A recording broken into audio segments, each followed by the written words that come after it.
अजितदादांच्या विमान अपघाताप्रकरणी VSRचे मालक रोहित सिंगला अटक करा. जय पवार यांची मागणी. तर अपघाताचा अंतिम अहवाल आल्यानंतर बोलणार असल्याचं केलं स्पष्ट.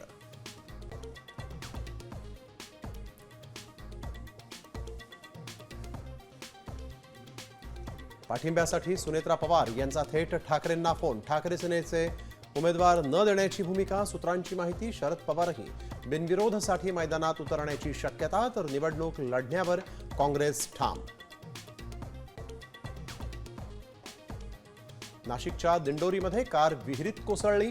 6 विद्यार्थ्यांसह 3 पालकांचा मृत्यू. मृतांच्या नातेवाईकांना 5 लाखांची मदत जाहीर. तर दुर्घटनेनंतर विहीर बुजवण्यास सुरुवात.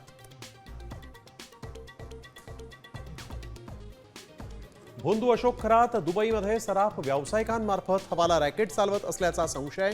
SIT कडून 3 मोबाईल जप्त. एका मोबाईलमध्ये खरातच्या CA कडे 10 तासांच्या पूजेचे व्हिडिओ.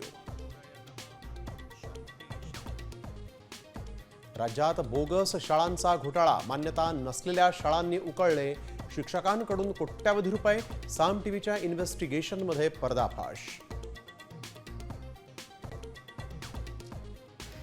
राज्यात अवकाळी पावसाचं संकट कायम. धाराशिव सांगलीमध्ये मका गहू पिकांसह द्राक्ष बागांचं प्रचंड नुकसान. तर लवकरच पंचनामे करून नुकसान भरपाई देणार कृषी मंत्र्यांचं आश्वासन.